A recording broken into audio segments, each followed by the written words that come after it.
শ্রীমদ্ ভগবদ্গীতার ১৬শ অধ্যায় দৈবাসুর সম্পদ বিভাগ যোগ শ্রবণ করুই।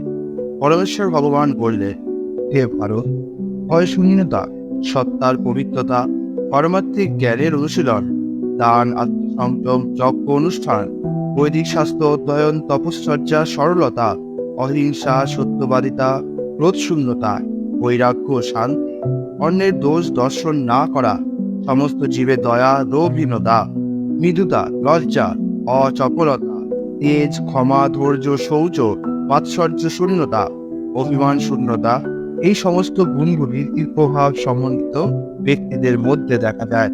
দম্ভ, দর্প, অভিমান, ক্রোধ, রূঢ়তা ও অবিবেক, এই সমস্ত সম্পদ আসরিক ভাবাপন্ন ব্যক্তিদের লাভ হয়।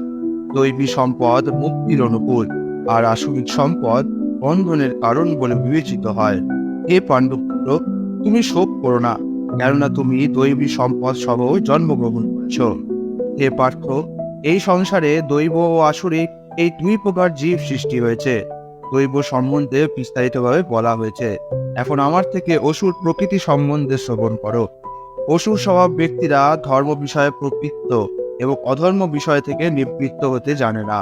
তাদের মধ্যে শৌচ, সদাচার ও সত্যতা বিদ্যমান নেই। আসরিক স্বভাব বিশিষ্ট ব্যক্তিরা বলে যে এই জগৎ মিথ্যা, অবলম্বনহীন ও ঈশ্বর শূন্য। কাম বশত এই জগৎ উৎপন্ন হয়েছে এবং কাম ছাড়া আর অন্য কোনো কারণ নেই। এই প্রকার সিদ্ধান্ত অবলম্বন করে আত্মতত্ত্ব জ্ঞানহীন, অল্প বুদ্ধি সম্পন্ন, উগ্র কর্মা ও অনিষ্টকারী অসুরেরা জগৎ ধ্বংসকারী কার্যে প্রভাব বিস্তার করে। সেই আসরিক ব্যক্তিগণ দুষ্পূরণীয় কামকে আশ্রয় করে দম্ভ, মান ও মদমত্ত হয়ে অসুর কার্যে প্রবৃত্ত হয় এবং মোহবশত অসৎ বিষয়ে প্রবৃত্ত হয়।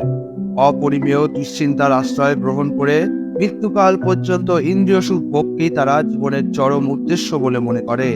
এভাবেই শত শত আশাপাশে আবদ্ধ হয়ে কাম এবং ক্রোধ পরায়ণ হয়ে তারা কাম উপভোগের জন্য অসৎ উপায়ে অর্থ সঞ্চয়ের চেষ্টা করে। অসুর স্বভাব ব্যক্তিরা মনে করে, আজ আমার দ্বারা এত লাভ হয়েছে, এখন আমার এত ধন আছে এবং ভবিষ্যতে আরো ধন লাভ হবে। আমি ঈশ্বর, আমি ভোক্তা, আমি সিদ্ধ, আমি বলবান, আমি সুখী, আমি সবচেয়ে ধনবান এবং অভিজাত আত্মীয় স্বজন পরিচিত, আমার মতো আর কেউ নেই। আমি যজ্ঞ অনুষ্ঠান করব, দান করব এবং আনন্দ করব। এভাবেই অসুর স্বভাব ব্যক্তিরা অজ্ঞানের দ্বারা বিমোহিত হয়, নানা প্রকার দুশ্চিন্তায় বিভ্রান্ত হয়ে এবং মোহজালে বিজড়িত হয়ে কাম ভোগে আসক্ত চিত্ত সেই ব্যক্তিরা অসুচি নরকে পতিত হয়। সেই আত্মাভিমানী, অনম্র এবং ধন সম্পদ ও মানে মদোন্বিত ব্যক্তিরা অবিধিপূর্বক দম্ভ সহকারে নামমাত্র যজ্ঞের অনুষ্ঠান করে। অহংকার, বল, দর্প, কাম ও ক্রোধকে আশ্রয় করে অসুরেরা স্বীয় দেহে ও পরদেহে অবস্থিত পরমেশ্বর স্বরূপ আমাকে দেশ করে এবং সাধুদের গুণেতে দোষারোপ করে। সেই বিদ্বেষী ক্রূর নরাধমদের আমি এই সংসারে অশুভ আসুরি জনিতে অবিরত নিক্ষেপ করি। হে কন্তেও, জন্মে জন্মে অসুরজনী প্রাপ্ত হয়ে সেই মূঢ় ব্যক্তিরা আমাকে লাভ করতে অক্ষম হয়ে তার থেকেও অধমগতি প্রাপ্ত হয়। কাম, ক্রোধ ও লোভ, এই তিনটি নরকের দ্বার, অতএব ওই তিনটি পরিত্যাগ করবে। হে কন্তেও, এই তিন প্রকার তমদ্বার থেকে মুক্ত হয়ে মানুষ আত্মার শ্রেয় আচরণ করেন এবং তার ফলে পরাগতি লাভ করে থাকে। যে শাস্ত্রবিধি পরিত্যাগ করে কামাচারে বর্তমান থাকে, সে সিদ্ধি, সুখ অথবা পরাগতি লাভ পারে না।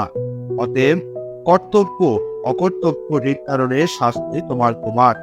অতএব শাস্ত্রীয় বিধানে করতে হয়েছে যে কর্ম, তা জেনে তুমি সেই কর্ম করতে যোগ্য হও। এই দৈব আসরিক প্রকৃতিগুলির পরিচয় বিষয়ক দৈবাসুর সম্পদ বিভাগ যোগ নামক শ্রীমদ্ ভগবদ্গীতার ১৬শ অধ্যায়ের